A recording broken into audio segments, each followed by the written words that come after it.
Deus na liturgia já nos fez considerar que Ele é um Deus vivo e que nos relacionamos com Ele através de uma amizade pactual. Eu quero convidá-los ao livro de Atos, por gentileza. Caros amigos, queridos visitantes, abram as Escrituras Sagradas, a palavra do Senhor nosso Deus, no livro de Atos, no capítulo de número 10. E eu quero convidá-lo então, para que, achando as Escrituras em Atos, no capítulo 10, coloquem todos em pé mais uma vez, por favor, e ouçam a leitura em Atos, no capítulo 10, a partir do verso de número 34.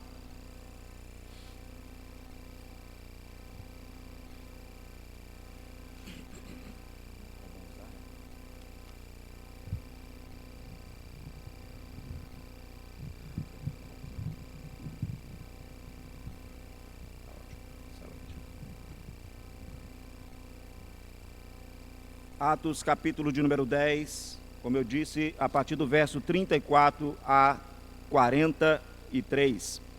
E assim diz a palavra do Senhor nosso Deus, nesta porção da sua palavra. Então falou Pedro, dizendo: reconheço por verdade que Deus não faz acepção de pessoas.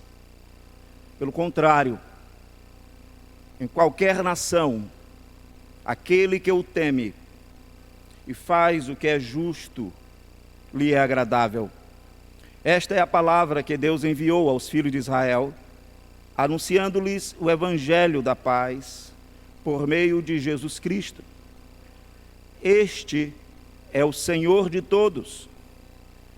Vós conheceis a palavra que se divulgou por toda a Judéia, tendo começado desde a Galileia, depois do batismo que João pregou, como Deus ungiu a Jesus de Nazaré, com o Espírito Santo e com poder, o qual andou por toda parte, fazendo o bem e curando a todos os oprimidos do diabo, porque Deus era com ele. E nós somos testemunhas de tudo o que ele fez na terra dos judeus e em Jerusalém, ao qual também tiraram a vida, pendurando-o no madeiro. A este ressuscitou Deus no terceiro dia e concedeu que fosse manifesto, não a todo o povo, mas às testemunhas que foram anteriormente escolhidas por Deus, isto é, a nós que comemos e bebemos com ele, depois que ressurgiu dentre os mortos, e nos mandou pregar ao povo e testificar que é ele, ou ele é, quem foi constituído por Deus, juiz de vivos e de mortos. Dele, todos os profetas dão testemunho de que, por meio de seu nome, todo aquele que nele crê, recebe remissão de pecados. Senhor nosso Deus e Pai, tendo atendido a tua convocação, nos reunimos, ó Deus, e de maneira contrita confessamos os nossos pecados, reconhecendo a tua grandeza, santidade e perfeição e a nossa fragilidade. Também reconhecemos que há perdão no Senhor, que há remissão nesta relação de amizade pactual verdadeira. E nos levantamos e cantamos com vozes de júbilo. Agora, Pai, como foi dito, nós silenciamos para ouvir a tua palavra. E suplicamos a bênção da edificação. Dá-nos olhos para ver, ouvidos para ouvir. Sobretudo, ó Senhor dos céus e da terra, dá-nos coração para crer. Esta é a nossa humilde oração, reconhecendo que contigo está o poder da vida e também o poder da morte. Fala conosco, Senhor, através da tua palavra, em o nome do Senhor Jesus. Amém, Pai. Podeis sentar, por gentileza, com as Escrituras abertas, então, em Atos, no capítulo 10.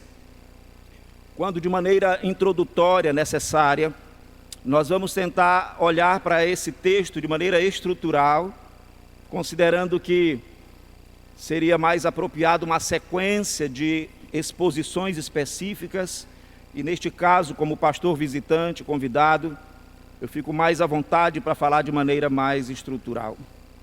Inicialmente, nós perguntamos para esse texto sobre o seu autor, e nós temos aqui duas informações interessantes. Lucas está escrevendo, mas nós estamos lendo palavras de um apóstolo chamado Pedro.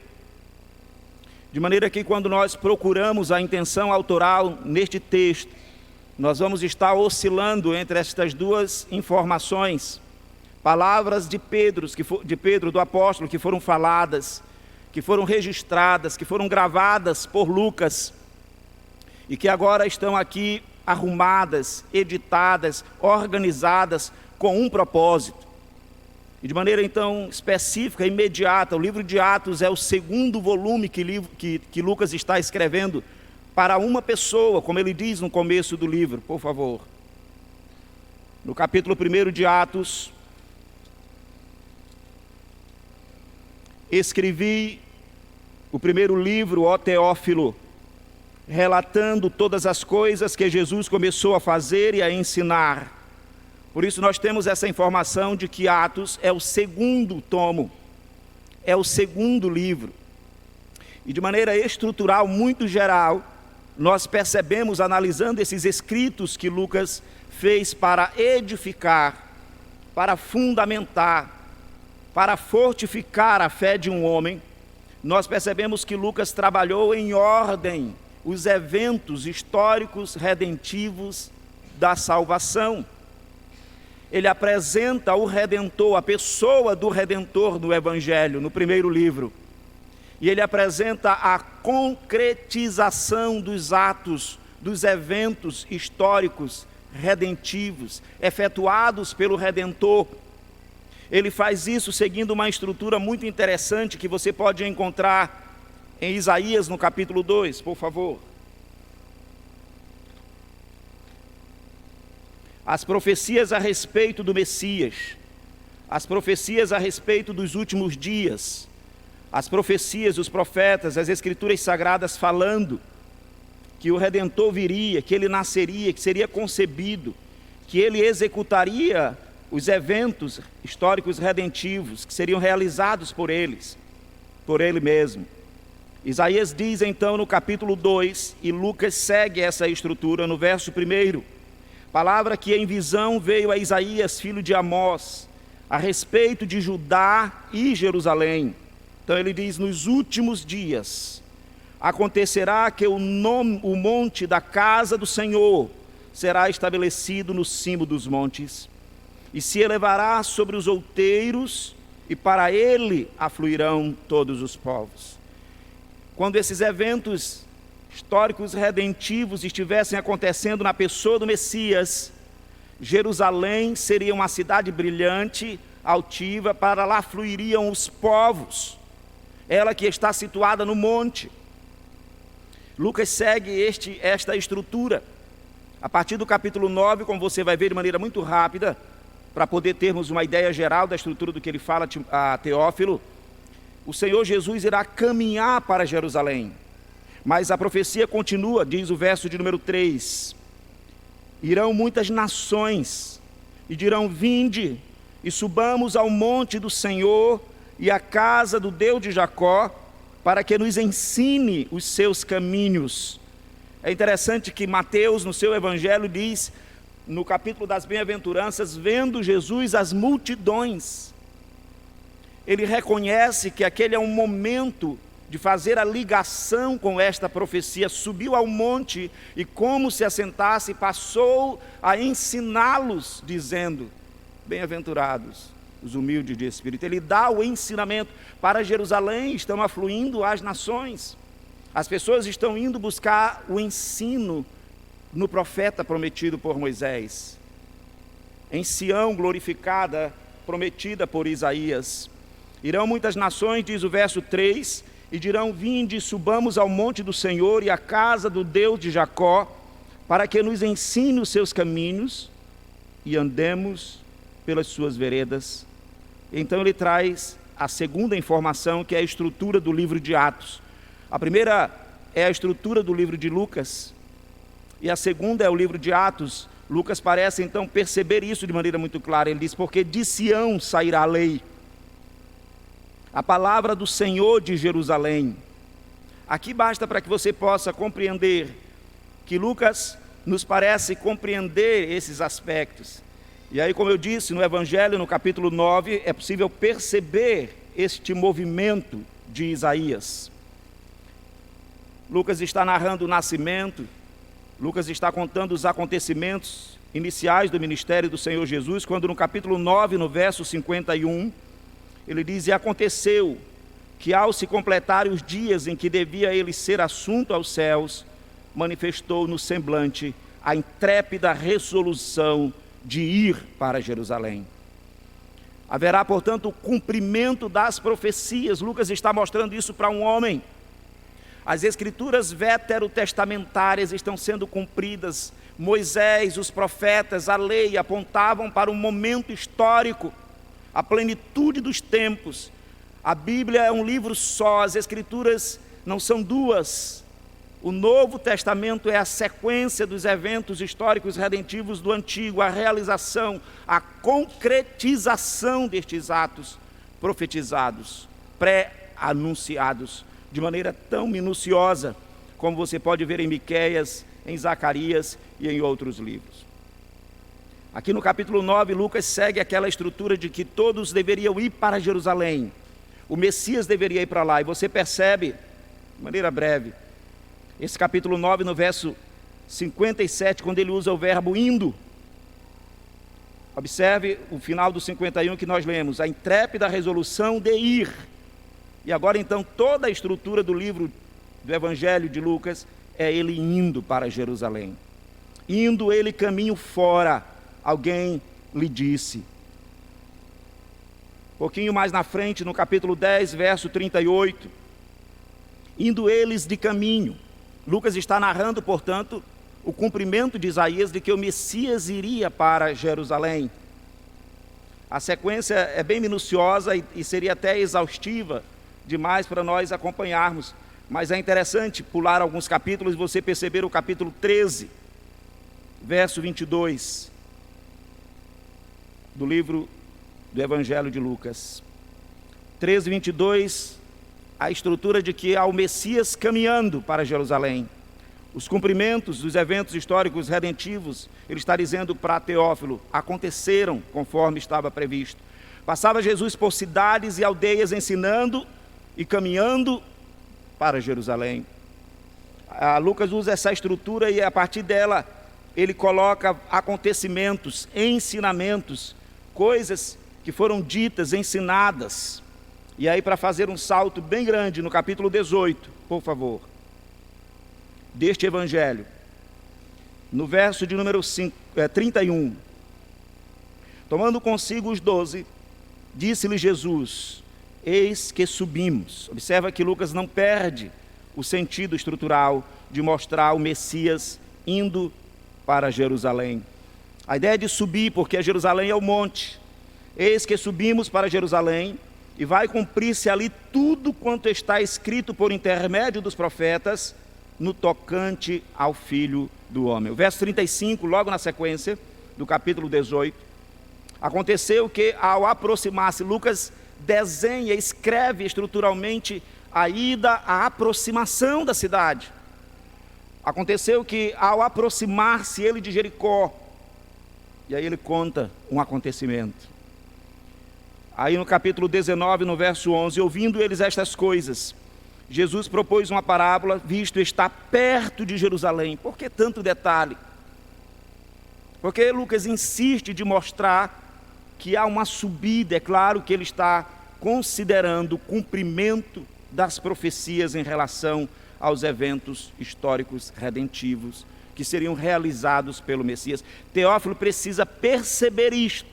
Ele precisa fazer esta ligação.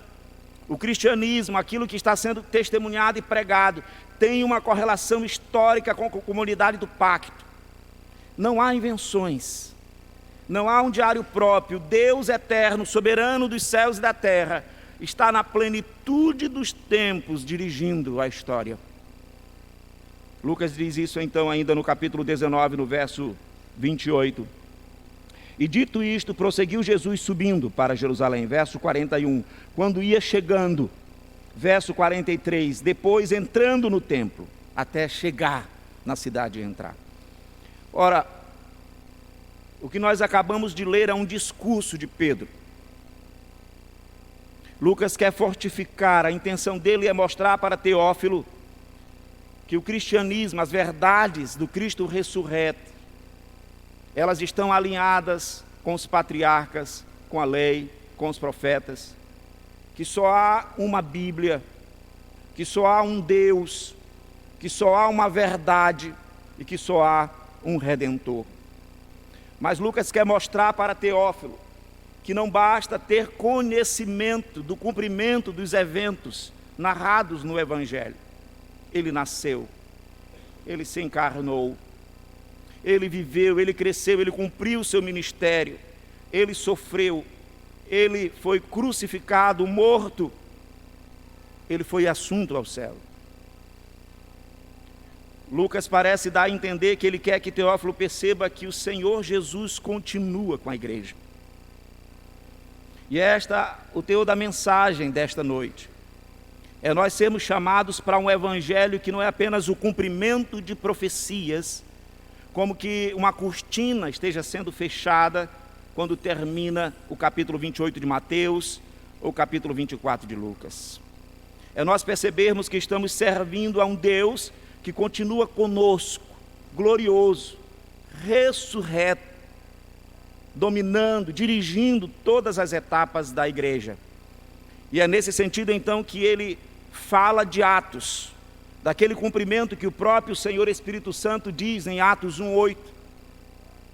Descerá sobre vós o Senhor Espírito Santo, e sereis minhas testemunhas, tanto em Jerusalém como em Judeia, e em toda a Judeia, em Samaria e toda a Judeia, até os confins da terra. Ele está dizendo que Isaías falou, que o evangelho viria para Jerusalém, se expandiria, as nações viriam para lá. Ele vai sair de lá.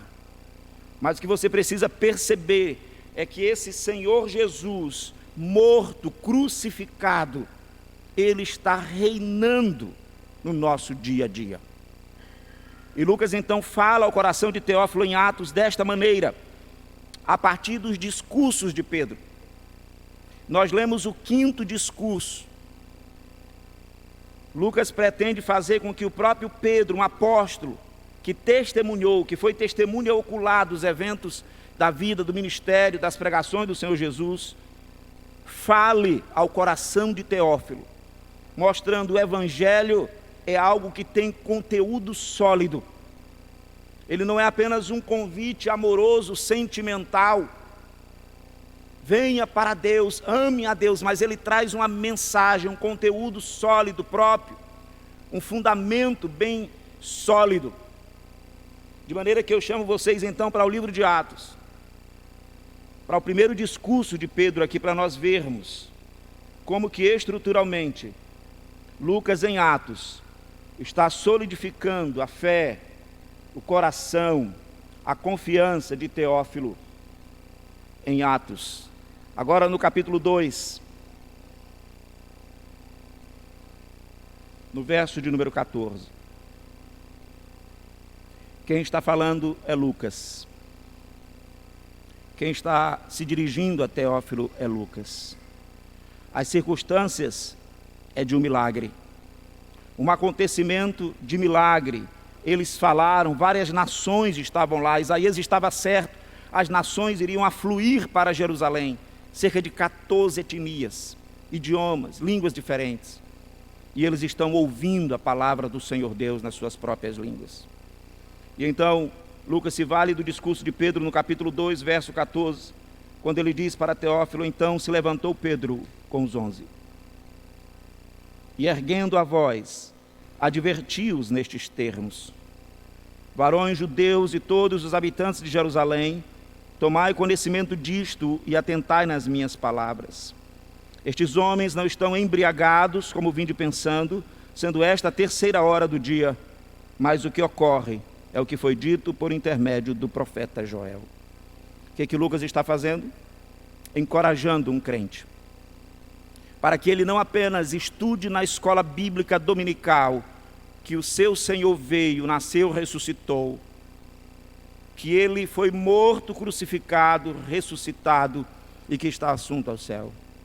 Lucas está dizendo, é necessário que ele perceba que este Jesus ressuscitado e assunto aos céus está reinando, está gloriosamente cuidando da nossa vida na segunda-feira, no domingo mesmo, na terça, no trabalho, nas circunstâncias cotidianas. E Lucas está fazendo isso através dos discursos de Pedro. E dizendo, Pedro testemunhou ligando os eventos aos profetas. Por isso ele diz no verso 16, mas o que ocorre aqui não é um truque, não é um embuste, não é uma encenação para você olhar para os apóstolos, para você fitar os olhos nos homens, mas é mais um cumprimento daquilo que os profetas disseram, verso 16, o que ocorre é o que foi dito por intermédio dos profetas. E acontecerá nos últimos dias. Então Lucas vai para o segundo discurso de Pedro. Ele faz a explicação desse primeiro. Ele mostra para o seu ouvinte de que o cristianismo está alinhado com a Bíblia toda, de que a revelação são as escrituras judaicas e cristãs. E então no segundo discurso, aqui no capítulo de número 3, numa outra circunstância de milagre, no verso de número 11, para pularmos a narrativa do milagre e irmos direto à explicação. Lucas está registrando na boca de Pedro a explicação de uma cura de um homem coxo. E ele diz desta maneira o que Pedro falou no verso 11. Apegando-se ele a Pedro e a João, todo o povo correu atônito para junto deles no pórtico chamado de Salomão.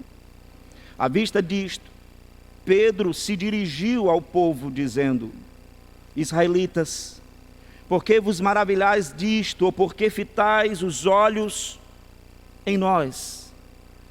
Como se pelo nosso próprio poder ou piedade o tivéssemos feito andar.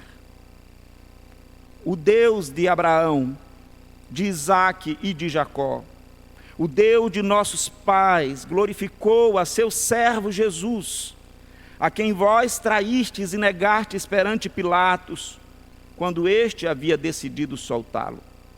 Vós, porém, negastes o santo e o justo, e pedistes que vos concedessem um homicida. De sorte, matastes o autor da vida, a quem Deus ressuscitou dentre os mortos, e do que nós somos testemunhas. Lucas agora está mais uma vez enfatizando a presença do Redentor no cotidiano da igreja. Aqui cabe uma observação e uma discussão necessária, até mesmo sobre o nome do livro de Atos, sem tentar ser dogmático, ou querer ter a razão total, mas a palavra Atos diz pouco sobre esse livro. Mesmo a frase Atos dos Apóstolos nos parece ser imprecisa, porque o que nós estamos vendo é o próprio Senhor Espírito Santo atuando através dos apóstolos. E mesmo que fosse Atos dos Apóstolos ou do Senhor Espírito Santo, ainda carece demais. Nós estamos diante de um livro que narra as ações do Senhor Jesus ressuscitado. Estes atos, antes de tudo, são atos de um Redentor glorificado. Por isso, Lucas coloca na boca de Pedro esta frase, israelitas, verso 12 do capítulo 3, por que vos maravilhais disto? Por que vocês estão fitando os olhos em nós, como se nós estivéssemos escrevendo o livro de Atos? Por que vocês escolhem pastores, guias para segui-los, como se neles ou eles fossem a fé fundamental de vocês. Como se pelo nosso próprio poder. Ora, é muito diferente da leitura ou das explicações que os pregadores modernos, evangelicais e neopentecostais fazem. Se há um milagre no meio da comunidade do pacto, no meio da igreja, esse milagre é associado a um homem carismático, ou mesmo a um homem piedoso, ou a uma mulher de oração. Pedro está ensinando a Teófilo que todos os acontecimentos, o governo, nas minúcias da igreja, eles estão na mão do Redentor. E é para Ele que nós devemos olhar, em nós, como se pelo nosso próprio poder ou piedade o tivéssemos feito andar. É interessante que Lucas vai mostrar aqui a teologia de Pedro. O Senhor Jesus e o Deus de Abraão é a mesma pessoa. O Deus de Abraão, de Isaque e de Jacó, o Deus de nossos pais, glorificou a seu servo Jesus, a quem vós traístes e negastes. Ele vai dizer no verso 16, pela fé em nome de Jesus, é que esse mesmo nome fortaleceu a este homem. Foi o Deus de Abraão, foi o nome de Jesus. Teófilo precisa estar informado disto. Ele precisa compreender que as cortinas não se fecham no domingo, depois do culto. Que as questões não acabam com as informações doutrinárias ou teológicas. Mas a fé verdadeira, o Redentor redivivo, ele continua conosco no dia a dia. Ele continua, ele acompanha, como ele disse, eis que eu estou convosco todos os dias, até a consumação dos séculos. Ora, 2 relatos de milagres, 2 acontecimentos, 2 discursos. Contudo, este relato aqui de milagre, ele vai desencadear um terceiro discurso no capítulo 4. Eles serão presos. Portanto, estruturalmente você percebe que Lucas segue a sequência de Isaías. O Evangelho é o cumprimento da ida para Jerusalém de todos os eventos históricos redentivos. Atos é o cumprimento de Isaías com a saída de Jerusalém. Os discursos de Pedro servem para mostrar que não acabou no Evangelho, que Cristo continua com a igreja, que Teófilo pode ter um Deus presente, um Deus com ele, um Emanuel. Olhemos, por gentileza, o capítulo 4, no verso de número 8.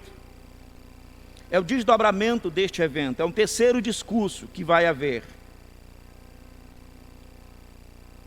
2 acontecimentos de milagres, 3 discursos. As línguas, ou a capacidade de ouvir nos idiomas, melhor dizendo, a cura de um coxo, 2 discursos e agora um terceiro discurso, porque eles foram presos. E no capítulo 4, então, no verso 9, visto que hoje somos interrogados a propósito do benefício feito a um homem, está falando da cura, ou seja, esse discurso ele foi ocasionado por causa daquela cura.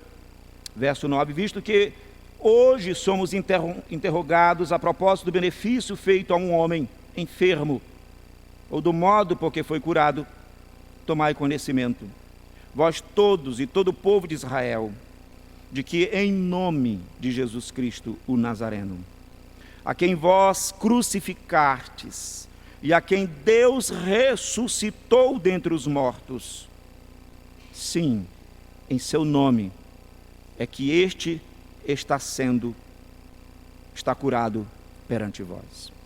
Observe a insistência dos discursos de Pedro. Cristo não está apenas ressuscitado à destra do Pai, Ele está atuando na comunidade do pacto. Ele está redivivo, governando. Esses milagres, estes acontecimentos, Ele está efetuando. É muito bonito, muito importante nós percebermos e concebermos estas explicações. A centralidade do Cristo ressurreto agindo no capítulo 2, fazer só uma volta aqui para nós podermos achar, Lucas, de maneira muito enfática, falando e mostrando para Teófilo, no capítulo 32 do verso 2, ele diz: a este Jesus, Deus ressuscitou, do que todos nós somos testemunhas. Verso 33, exaltado, pois, à destra de Deus, tendo recebido do Pai a promessa, derramou isto que vedes e ouvis. A análise é simples. Quando nós perguntamos ao verbo quem é o sujeito, Jesus, exaltado, aqui ele é sujeito passivo. Verso 33, pois à destra de Deus, tendo recebido do Pai a promessa, o Senhor Jesus é o sujeito do verbo, ele recebeu a promessa do Pai. Mas o terceiro verbo, derramou isto que vedes e ouvis, é um Jesus ativo, é um sujeito ativo. Ele está na igreja atuando e governando. Toda a estrutura do livro de Atos vai mostrar isto. Apenas para dar um salto e voltar para os discursos, para ser enfático de que Lucas está mesmo querendo que Teófilo vislumbre um Senhor Jesus presente, atuante na igreja.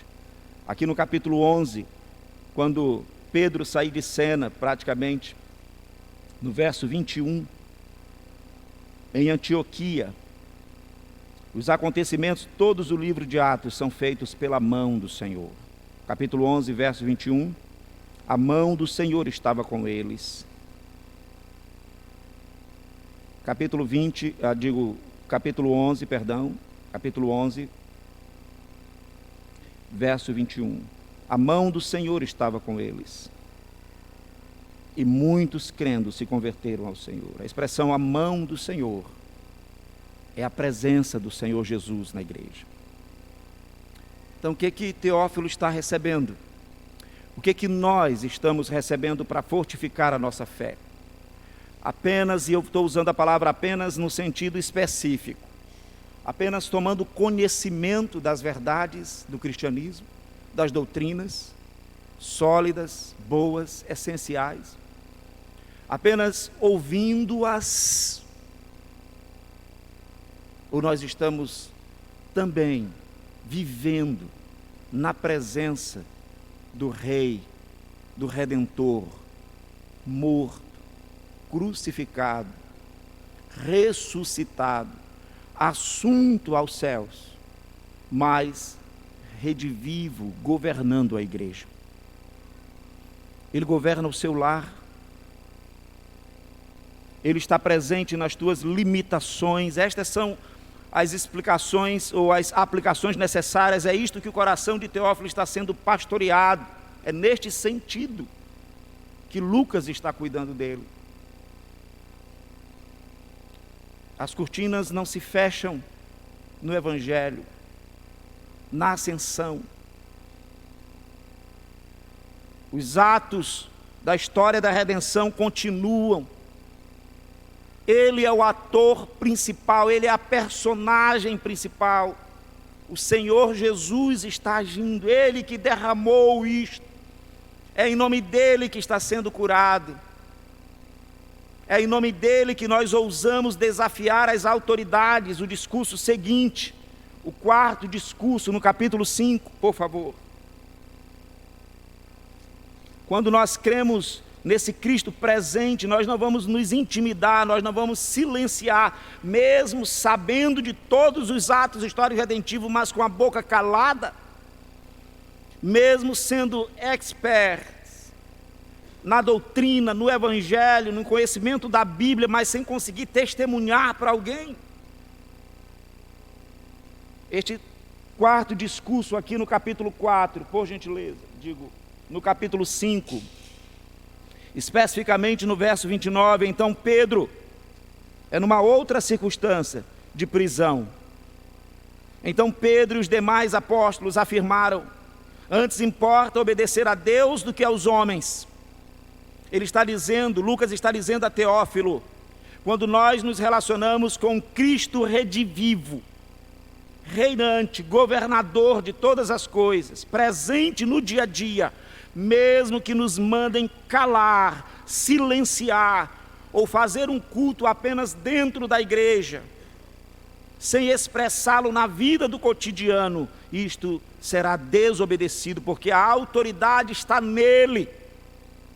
Ele é a maior autoridade. Então, Pedro e os demais apóstolos afirmaram, fizeram uma confissão de fé diante do Sinédrio: antes importa obedecer a Deus do que aos homens. O Deus de nossos pais ressuscitou. Observem a repetição do testemunho, do fundamento da coragem, da esperança. Porque eles se movem, porque eles testemunham, porque esse Senhor Jesus foi ressuscitado. O Deus de nossos pais ressuscitou a Jesus, a quem vós matastes. A coragem, a poder e a intrepidez para anunciar o pecado da nossa geração. Não dá para nós ficarmos em silêncio e dizer: todo mundo está indo para Deus, a fé é a mesma.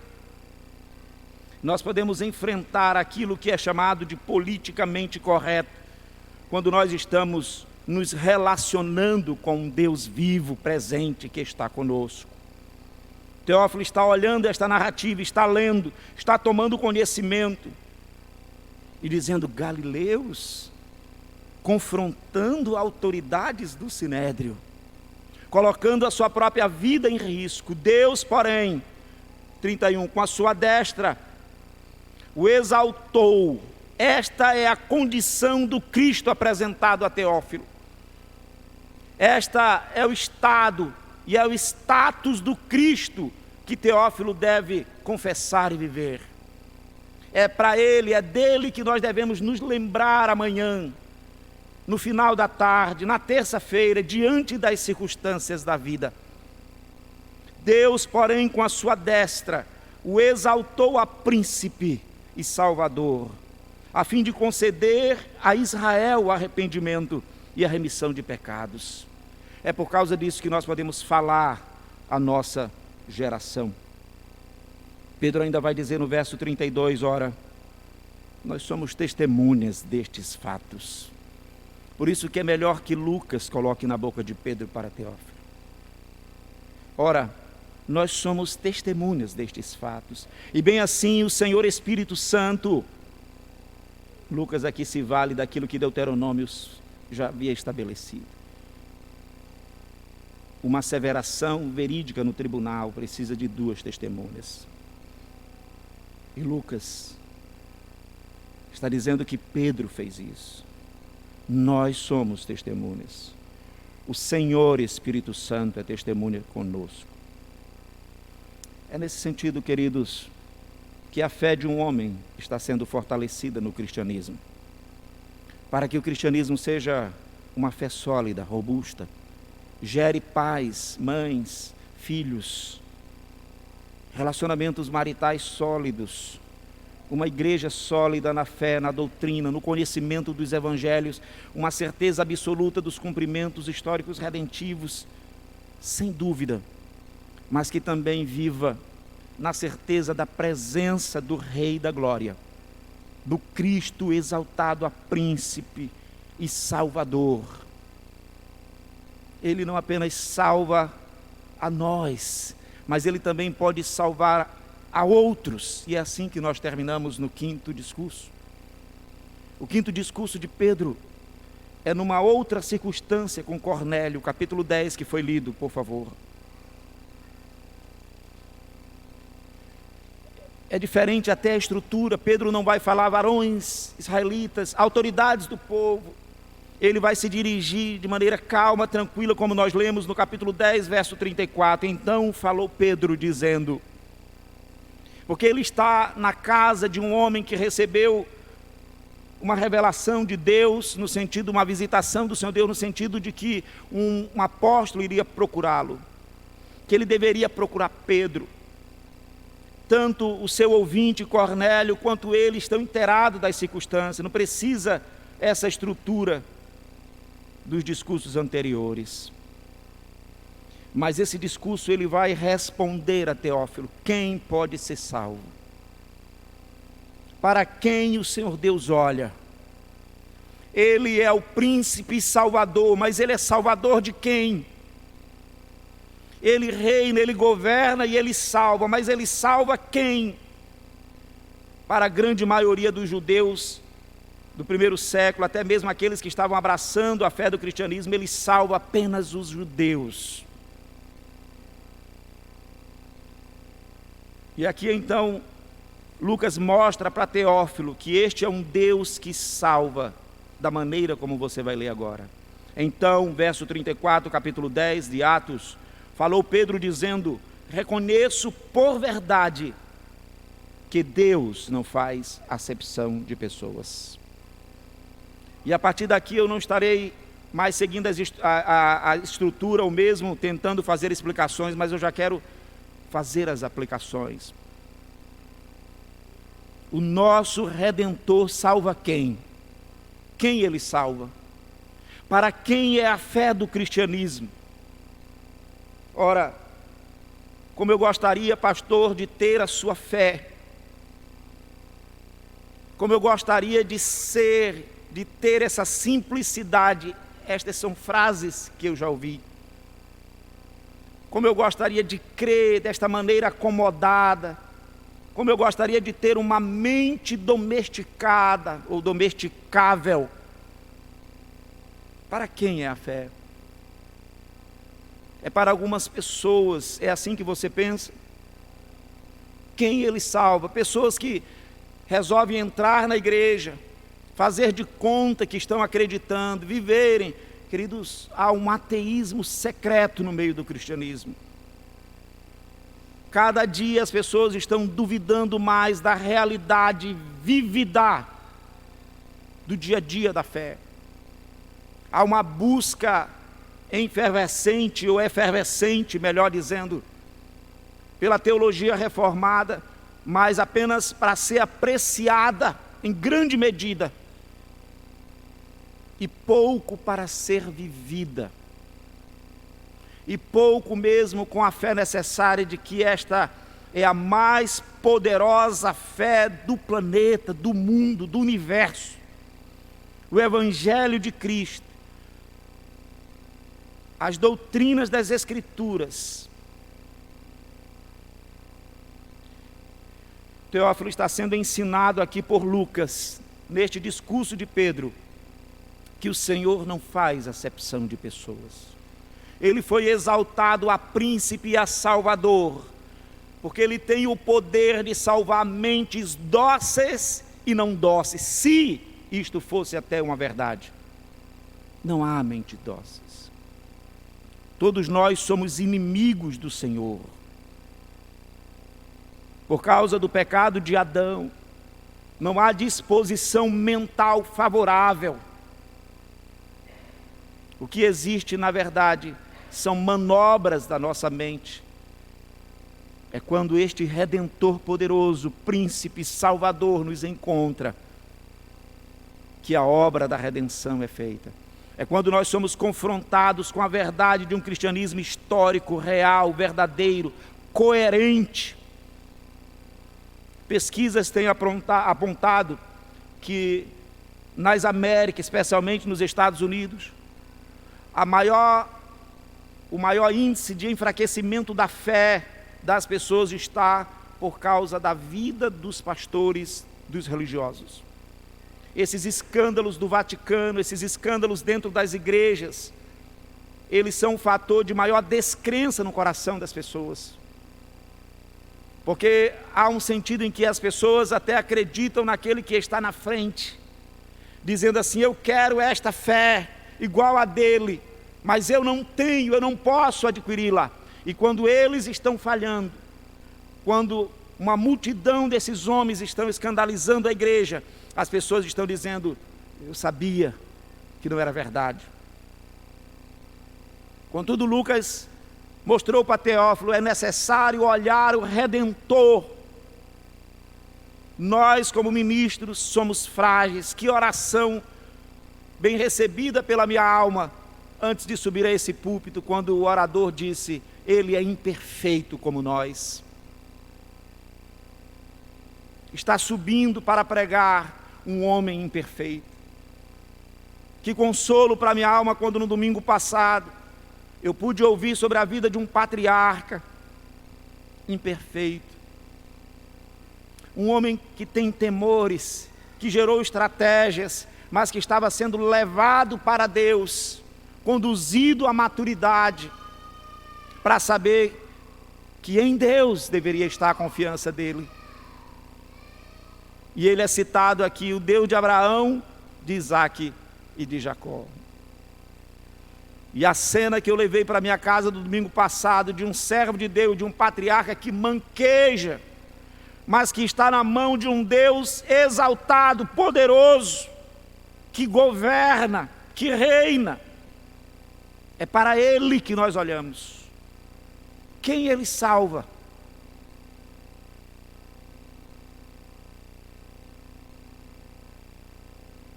Quem pode ser salvo?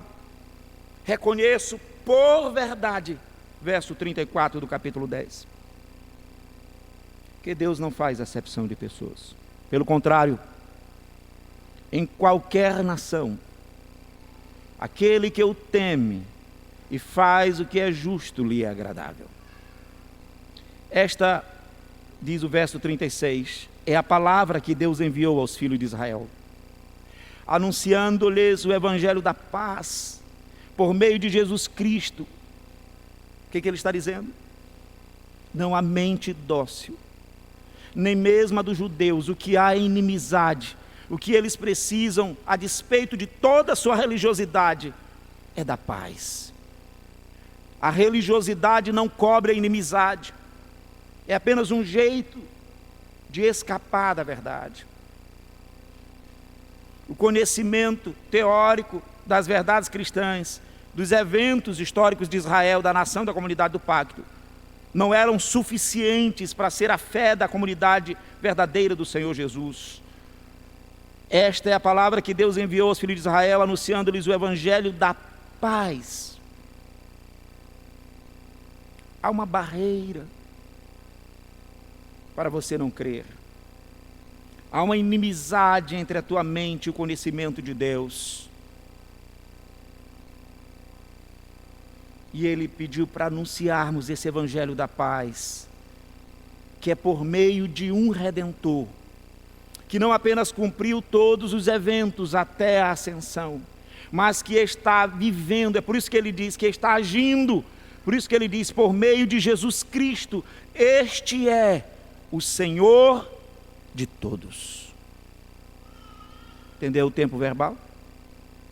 Não é este era, mas foi morto, mas ressuscitou, subiu, não, este é aquele que está governando no presente, não apenas a igreja, Ele está governando todas as coisas, todos os ambientes, todas as circunstâncias. Verso 37, vós conheceis a palavra que se divulgou por toda a Judéia. E aqui é uma comprovação histórica de fatos, não de invenções. Lucas está escrevendo a um homem que está dentro de um contexto de pessoas que vivenciaram, que experimentaram, que viram esses fatos. Vós conheceis, e Pedro está falando a elas, a palavra que se divulgou por toda a Judéia. Ele deu ali a região, tendo começado desde a Galileia, depois do batismo de João. João é uma personagem histórica conhecida. Verso 38, como Deus ungiu a Jesus de Nazaré, Ele tem uma nação, um berço, Ele foi conhecido lá na sua terra. Como Deus ungiu a Jesus de Nazaré com o Senhor Espírito Santo e com poder, com o qual andou por toda parte, fazendo bem e curando todos os oprimidos do diabo, porque Deus era com ele. Continuando nas aplicações, não é apenas a tua mente que por causa do pecado se levanta de maneira com inimizade com Deus. Há também a antítese. Há também uma força metafísica. E por que eu não creio, pastor, como o senhor crê? E por que eu não tenho esta fé? Por que o meu filho não tem esta fé da mocidade? Ou da UPA? Porque nos falta esta fé verdadeira. Ora, De maneira natural, como já dissemos, há uma inimizade por causa do pecado na sua mente. Mas de maneira metafísica, para além do natural, há um opressor da tua vida e da tua alma. Pedro coloca isso em termos de que o Senhor Jesus, ungido pelo Senhor Espírito Santo, andou por toda parte, verso 38, fazendo bem e curando a todos os oprimidos do diabo.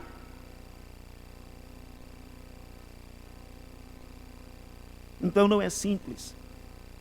Não dá para você apenas dizer que é uma ação física. Não dá para você apenas se programar para a próxima semana vir mais dócil.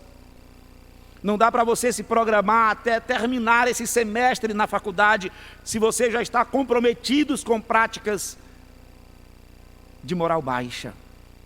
Não dá para você adiar isso para daqui a um ano, porque não é apenas uma ação humana, física. Há uma opressão, há uma ação maior do que você.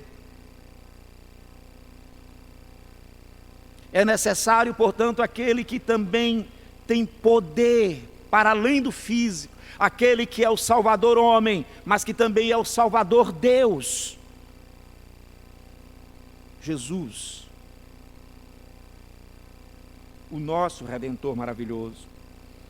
E então, ele diz no verso 39, nós somos testemunhas de tudo que ele fez na terra dos judeus. Que bom poder ouvir isso. Como eu lutei com algumas verdades do cristianismo quando o Senhor Deus me trouxe. 45 anos dentro da igreja presbiteriana. E Pedro está fazendo exatamente isso, ele está dizendo, eu sou uma testemunha dos eventos. Por isso eu fico à vontade para fazer um pouquinho dessa narrativa. Minha mãe me colocava depois da cerca, do muro da igreja, para limpar a casa. Há 45 anos passados. E pela graça do Senhor Deus, ela me empurrava para dentro de um terreno de uma igreja presbiteriana. E lá eu podia ouvir as histórias do nascimento. Lá eu podia ouvir os cumprimentos do nascimento, da ressurreição. Mas eu não podia crer. E aquilo era uma pergunta desde muito cedo, com poucos anos. E então uma das professoras disse, você precisa aceitar Jesus. E a minha mente raciocinou, ele não fez nada de mal, eu aceito. Mas depois de aceitar alguma coisa, estava vazia. E isto se repetiu por cerca de 10 vezes, pelo menos. Por 10 vezes aceitando Jesus, e a minha idade avançando, eu compreendendo cada vez mais, eu aceito, mas não acontece, eu aceito, mas não modifica, mesmo sendo menor, eu não tenho prazer nessas coisas. Com 14 anos, eu não suportava a pregação, só conseguia ficar até os cânticos, né? Mas quando pregava, incomodava, demorava, o trem era ruim, e então eu saí da igreja. Parei de ir. 2 anos depois, totalmente afundado, entendendo que não havia lugar para mim, nem na igreja, porque eu não sabia ser crente, nem no mundo, porque eu não sabia ser imundo. Marcava a volta para a igreja, e não acontecia. Não acontecia. Não acontecia. Porque é um poder metafísico, era mais do que a minha determinação e a minha agenda. É aí que eu me confronto com o que Pedro diz, um oprimido do diabo, um inimigo na mente de Cristo. E Pedro está dizendo, nós somos testemunhas disso. Então, pela graça do Senhor Deus, com os 18, caminhando para os 18 anos, o evangelho da graça, eu chego na igreja, o meu pastor com paciência, me leva às escrituras, e eu queria exatamente isso, entender quem escreveu, porque estava escrito, tem coerência, foi inventada essa história. Por isso eu comecei Isaías, a estrutura, os cumprimentos, para poder chegar nesse discurso, para fazer você entender que o que nós estamos pregando é aquilo que o nosso irmão e apóstolo Pedro viu, testemunhou, que homens idôneos presenciaram, e é aquilo que a nossa alma também experimenta, porque o evangelho tocou a minha alma. Eu não podia aceitá-lo, mas ele podia aceitar-me. E ao aceitar-me, ele podia transformar-me, como está fazendo e como eu preciso de transformação. E nós somos testemunhas de tudo que ele fez na terra. Pedro chama isso para a pessoa dele, como pregador dos judeus e em Jerusalém, ao qual também tiraram a vida, pendurando no madeiro. A este ressuscitou Deus no terceiro dia e concedeu que fosse manifesto a todo o povo. Digo, não a todo o povo, perdão, verso 41, não a todo o povo, mas as testemunhas que foram anteriormente escolhidas por Deus, isto é, a nós, que comemos e bebemos com Ele. Este é o meu Redentor, que os olhos dos pregadores que eu estou lendo viram, depois que ressurgiu dentre os mortos, e nos mandou pregar ao povo e testificar que Ele é quem foi constituído por Deus, juiz de vivos e de mortos. E é o que nós estamos fazendo, pregando para você. Porque você não consegue crer, talvez porque não nasceu de novo. Porque você não consegue progredir na fé, na moralidade, na ética cristã. É possível, examine-se. Talvez não tenha sido encontrado por esse Redentor. O que você vai fazer? Nada. Ele está fazendo. Ele permitiu que você estivesse aqui e Ele ordenou que este púlpito pregasse para você. Não apenas um Jesus que nasceu, que está no crucifixo, que está na pregação, mas um Jesus que está na nossa vida, que governa, que dirige a igreja, que tem poder para cuidar das nossas fraquezas. É Ele que vai te encontrar, é dele a mensagem, e é dele o efeito e a eficácia desta palavra. Não cabe a mim. Ele nos mandou pregar e testificar que Ele é quem foi constituído. Não foi nós que fizemos este milagre. Agora Ele está dizendo, não somos nós que salvamos, não somos nós que condenamos. Ele é quem salva, Ele é quem condena. Ele é Senhor de vivos e de mortos. E então ele encerra esse discurso no verso 43. De dele todos os profetas dão testemunho, de que por meio de seu nome, todo aquele que nele crê recebe remissão de pecados. Quem pode ser salvo? Uma mente dócil? Aquele que crê. Que seja assim com aqueles que Ele determinou nesta noite, para a glória do nome dEle, porque Ele é Rei, Príncipe e Salvador. Posso orar? Senhor Deus dos céus e da terra, quão magnífico, Senhor, é o Teu nome em toda a terra.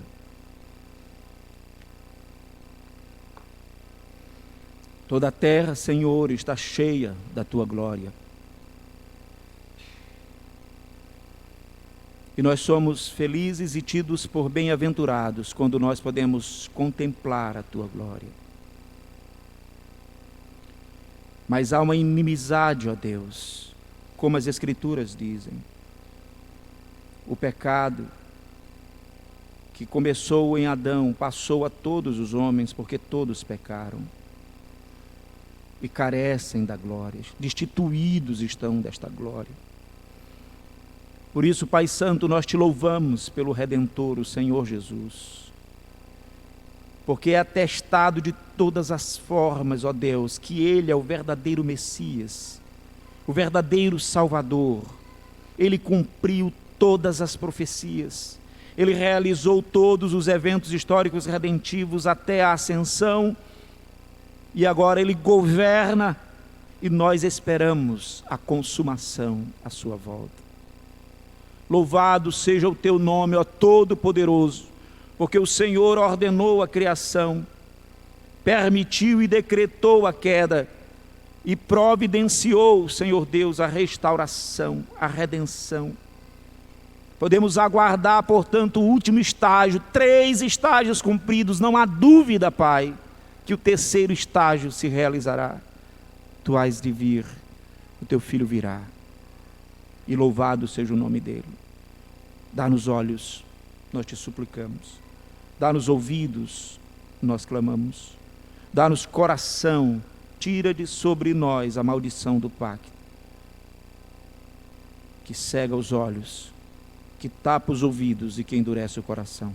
Dá-nos a tua graça para as crianças, para os adolescentes, para os homens e para as mulheres. Obrigado. Abençoa ricamente, ó Deus, os ministros desta igreja, o conselho, para que este púlpito continue pregando com fidelidade a tua palavra. Em nome do Senhor Jesus.